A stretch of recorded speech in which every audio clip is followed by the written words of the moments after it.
right, developments in the court just as we begin to produce the program, and a really important conversation on 38 Studios and more. Stay with us tonight. The Dan Yorke State of Mind program is brought to you in part by Lookout Rhode Island and Takeo Comfort Solutions.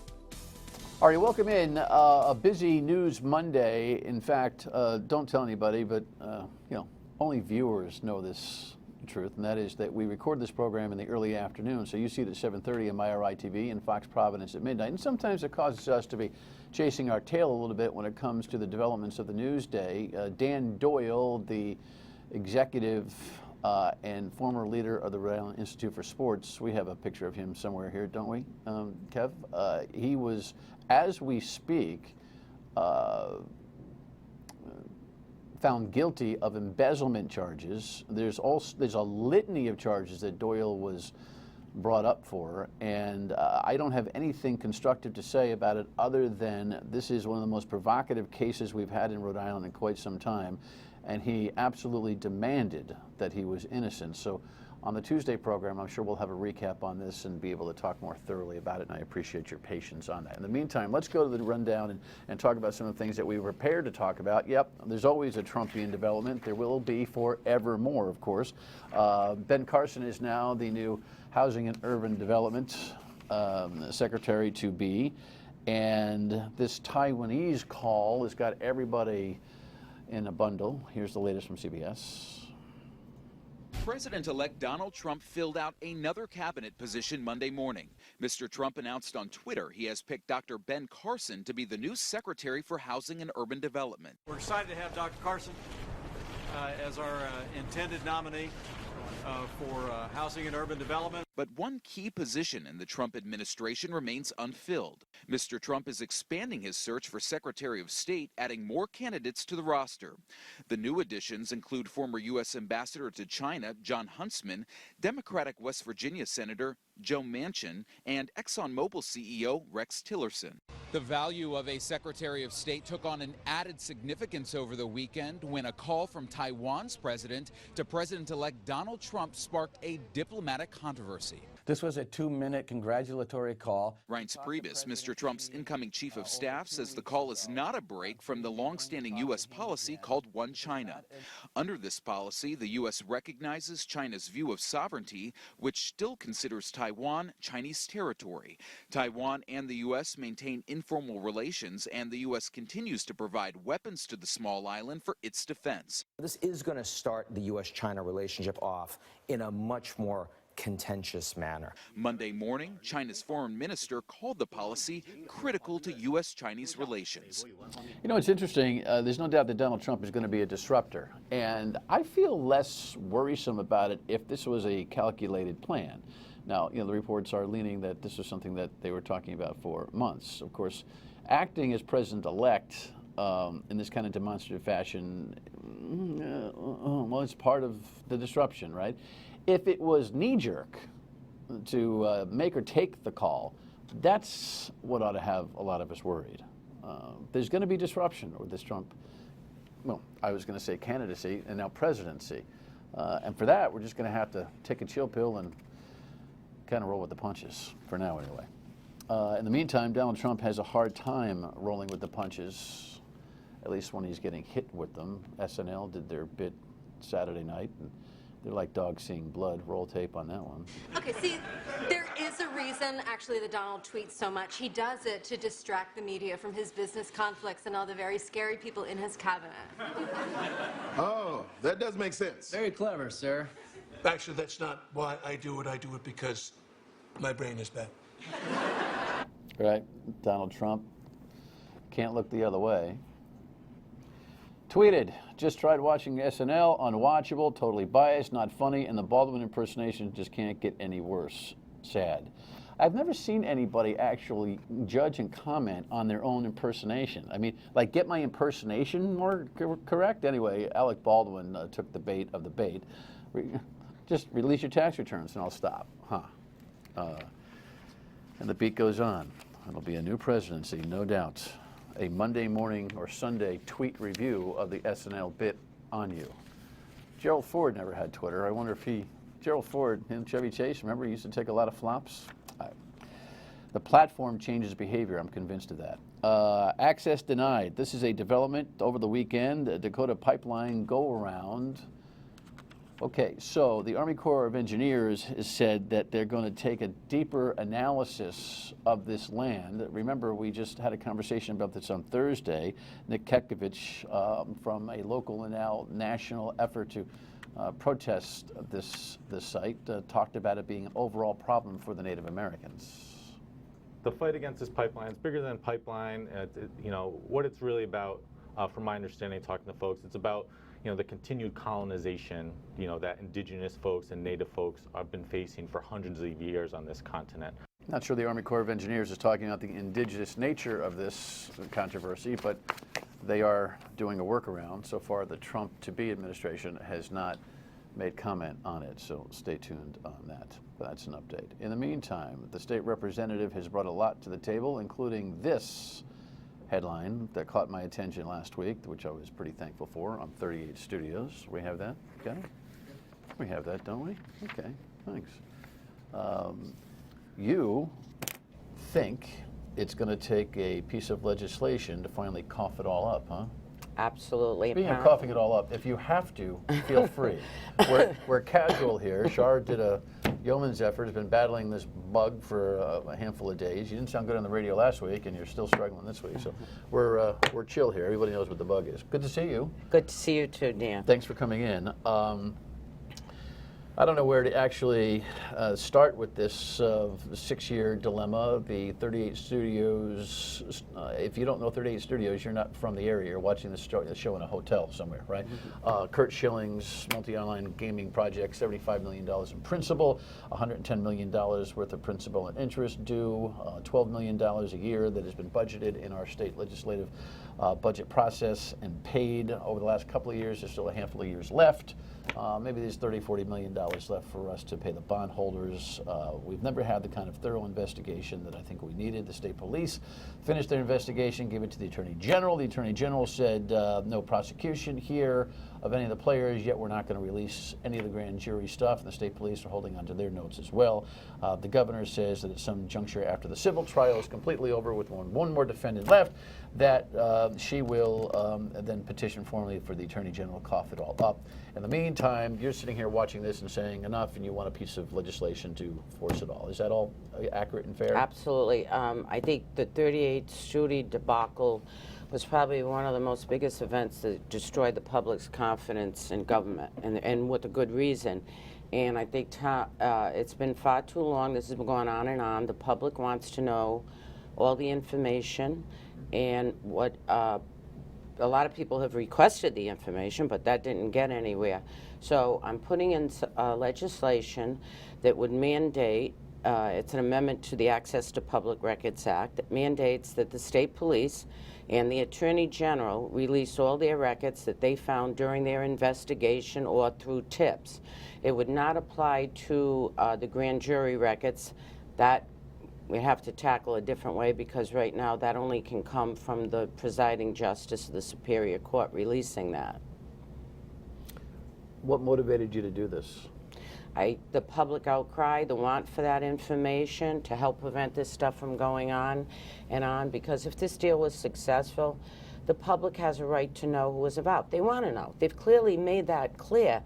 And whether or not people were convicted or anything, even like with the station fire, they released the records, even though there were no convictions. They want to know, who was involved, who made a mistake. With the Colonel Young case, they did. With the Cranston police, they released the investigatory records for the public good. Now, we want to know, I think they're not releasing them because they don't want to embarrass people. And I say to that, well, we need to know, because we want to know who the players are, who the friends of the friends were, who had the political connections. If this deal was successful, who's going to be making all the big bucks from this? Well, that assertion that you think, where do you glean that the state police and the Attorney General, as examples, aren't releasing this stuff because they don't want to embarrass anybody? When has that ever been a litmus test for doing the right thing? Well, where do you generate that impression? Well, there were no charges. Right. Okay, so what would be the reason for not releasing all the records? Well, look, I'm not going to defend their. Well, I know what their answers are. I'm not going to defend those answers. I've had debate. Well, I've had debate with the colonel, the former colonel, on this, and of course, our attorney general is missing in action. There's a rumor that he actually goes to work every day. Can you confirm that rumor? You taking a pass on that? The state police feel like, at least in this particular case, the kind of investigation they did warrants people's protection. And by the way, you offer kind of a waiverish piece of language in this bill. Anything that's data, Social Security, bank accounts, that doesn't have, that can be redacted. Absolutely. You worked with the ACLU on this, correct? Absolutely. Steve Brown, the ACLU, and I did that on purpose so I couldn't hear an excuse that it's not going to pass constitutional muster. Any personal identificational material would be redacted. The state police is leaning on the Attorney General / Superior Court momentum there. It seems to me that the Superior Court Chief Justice is going to have to approve the grand jury stuff from being released. Look, I don't have their. I agree with you completely on motive here. I was just kind of interested in your discussion of embarrassment. Have you heard anything from anybody that lends you to think that this is simply embarrassment would then link toward a political decision as opposed to a professional decision on the part of the state police and the AG? Is that your instinct talking, or have you spoken to people who say, hey, listen, this is all about making sure people aren't embarrassed? You know, I hear the scuttlebutt, but in my own head I think, what other reason would they have for not releasing it? Why did they release the records of the station fire? There were no charges there either. How come? Because the public wanted to know. It was one of those type of things where it was a big event in Rhode Island and the public wanted the details. The public's clearly clamored for the details. You've gotten so many calls yourself on this. They want to know.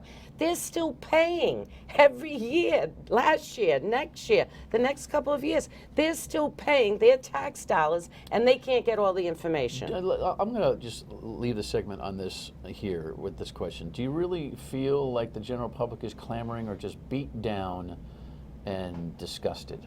I feel like they're beat down and disgusted. I don't know that they're clamoring. Not that what you're doing isn't the correct thing, but I don't think they're clamoring. I think they're just like, oh, mighty. Well, you know, that does happen over time. Right. It does, but we want to prevent this, embarrass people if so be, so that this doesn't happen again, so that they know if they're going to use political connections for personal monetary gain, they're going to get embarrassed. It's going to be out there. I guess the last question I have, people say, you know, why did it take you so long? Not that you're not doing the right thing, but why is it taking so long? Well, because there was an investigation going on. It's only recently that the state police ended their investigation. We had oversight looking. We were all hoping all this stuff would come out. All right. New ideas, though, in legislation from the representative, including panhandling conversation here, and also she's got some strong opinions on marijuana. Stay with us.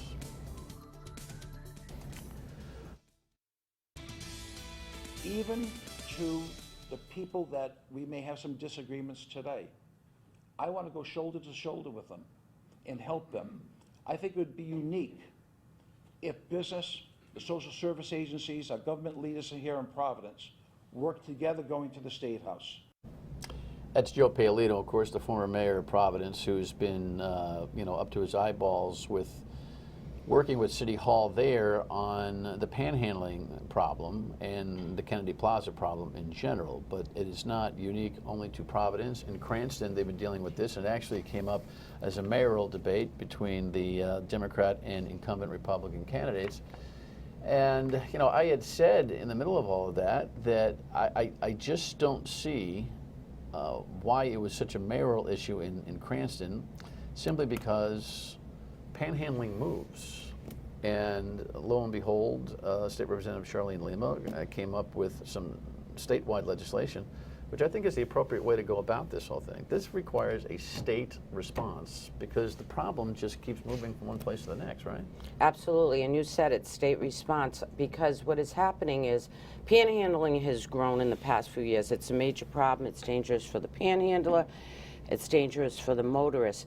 And we need a statewide solution to tackle this problem. The cities and towns have come up with what they thought was solutions, which the court has said no way. When you say motorists, you're talking about intersection problems. And Cranston is more of an intersection issue, like in Saconaset. Saconasset's one of the major problems. But at Kennedy Plaza, people are walking up asking for a couple of bucks. Yeah, that wouldn't apply to this. To this law, off the exit ramps. So there's been many ideas. It's cost the taxpayers money because the court has repeatedly said it's unconstitutional. You cannot stop someone's First Amendment right. So I want to take a totally different approach and do something which we do by law, which we do constitutionally now, is we regulate motor vehicles. We say you have to stop at a stop sign. We say you can't throw litter out your window. You can't hang your feet out the window. If you want to have a sound truck in a motorcade, you have to get a permit. So what I'm trying to do is to say the motorist and no one in the vehicle may stop to pass anything to anyone on the road, whether they're stopped at a red light or not, other than the toll at the Newport Bridge would be the only exemption. You would have to pull over into a legal parking space to pass something. That's a safer way to do it. You got people almost hitting people in the back. They're jamming on brakes. It's causing road rage. You stop, the light turns green, you want to go. The person's handling something out the window. People feel guilty. We see someone on the side of the road asking for money. And we should always attack the problem socially, consciously. But we need to end the dangerousness of the problem. And the precedent is where on this? You've researched this? There are other communities across the country? I just was laying in bed one night. I thought, honestly, and I said, Dan Yorke's right. We got to come up with a statewide. And all the ways of attacking it by going after the panhandler aren't going to work. It's just going to cost money. So I said, you know, if you can't go after the hooker, you go after the Johns. So we cut off the funding to them, so there's no reason for them to be standing at their stations. And I want to add, some of them legitimately are charity cases, be it mental illness, drug, substance abuse, and you feel really bad, you need money. And I think there's a portion out there, I've talked to law enforcement, where they're running this thing like a business.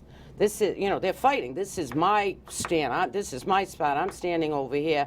They're collecting money. They're pooling their money. They're living together. It's like a business. We should tax them. So we need we've got the law enforcement intel that tells us that. Just casual conversation with law enforcement officers. Well, when you have a hearing on this bill in the next session, it seems to me that we're going to need that kind of testimony on the record. Absolutely. Because I think the public is very confused. I think you've articulated it well. We don't know the difference between what is a heartfelt, desperate need that somebody needs a quick 10 spot, or whether or not this is some kind of, you know, organized racket where these people are netting more than most people are out there grossing. You know, we don't know from case to case. Right. And hopefully, and we can discuss this at the committee hearing, maybe we can get some of this money through the fines to go in the right direction to help notify these people. There are a lot of social programs out there for the homeless, for those with substance abuse, and get them the help that they need. We're not going to solve the whole thing, we know that. But maybe we can, the people who really need help, who don't know where to go, we can direct them where to go. And also I want to add with the fines, I want to have a grace period, either 3 to 6 months, where you're not given a ticket, you're given a warning, so that the public would be informed that you can't do this. We know you feel bad, but you know what? You might get a ticket if you do this. This will be a good debate. When we come back, Representative has some strong feelings about the cultivation of marijuana. Stay tuned.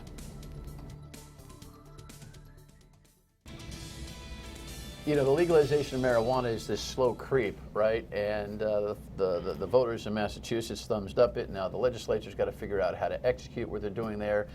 Rhode Island's played rope-a-dope with the legalization of marijuana across the board, kind of waiting to see what Massachusetts was going to do. Yet we have a medical marijuana program, and now we've got this kind of worry and some action that was taken to kind of limit the folks who were growing marijuana for medical purposes, because some of the excess was ending up on the black market. The Providence Journal has done a pretty large expose on this over their many issues. So you have stepped up and said what?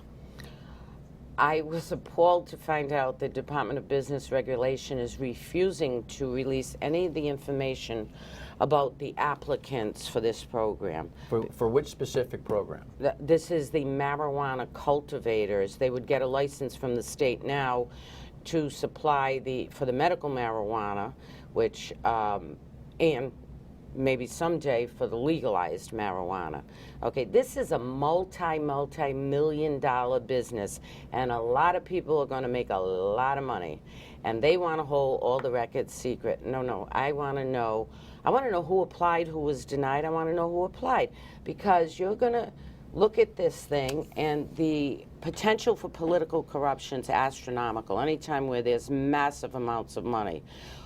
Look at the Kurt Schilling thing on 38th Studio. They told him what building they had him at. So I want to know who is involved in this, who's the silent partners, where is it going to go, who's going to supply the packaging, who's going to be doing the legal work, all those details, so that we can follow the money to see if it's friends of friends who are getting all these deals to make all this money. This is a mess. The whole conversation is a mess. The medical marijuana growers and providers right now are limited to just servicing their patients, correct? Mm-hmm. The cultivator is the new concept. Right. But the medical marijuana people need to be the cultivator because they got to continue to grow their product for their patients. Right, and they're saying that's another thing that bothered me, that we have to expedite this. They said in October we have to expedite this, so they're going to run out of marijuana because they only grow something like 40 to 60% of it. The rest they have to buy at the dispensary to hand it out to the patients. Well, you knew we had this on the table last January. Well, they buy it at the dispensary. How does this dispensary get the marijuana? Some of them grow it, and some of them get it from the caregivers who grow it. So if I'm a caregiver and I'm a patient, I'm allowed, I think it's 12 per patient, two patients. You can grow your own pot Right. if you're licensed under the medical Right. marijuana situation. But the larger entities is where the confusion is. Right. They don't grow enough, so they buy the excess from the caregivers who have some left over. And so now we're going to have formal cultivators who can grow unlimitedly? Well, it's good, you're going to see legislation come up to address a lot of the details, and that's what I'm concerned about. Are they going to be picking who they want and then curtail the legislation specifically so that people get it who they want to get it? I get you. You're worried about vendors being pre-chosen. Absolutely. That the pipeline is already greased for profit. Right, and the public not being able to follow the trail. Why have the secrecy? It doesn't make sense. There's no proprietary information there that they can't show us. All right, here's what we do. We're gonna get some of these folks on this television show, and when we do, you got to come back and ask the questions yourself. Oh, absolutely. Right? I would love to, Yeah. Dan. You like that one? I would love it. You're all over that one. You don't want to be in the business, do you? I'm sorry? You don't want to be in the business. No, I'm an elected official. I don't think I should be in the business. Yeah. Good to see you. You too. Thanks, Dan. Appreciate it. Final word next. Oh, good. I would never suggest that excellence is boring. But here's the headline. Tom Brady wins his 201st game. That's an NFL record for a quarterback? Is that what it is? Yes. Kevin made sure that I put this in the broadcast tonight. Were you sitting up high atop as they just trudged through the lousy Los Angeles Rams yesterday? Maybe I'm feeling a little difficult with the Giants getting upended and perhaps looking at a crawl to the wild card. We'll have to see. And how about that PC-URI game? PC has URI's number, no doubt. All right, good night. We'll see you tomorrow. Thanks for watching.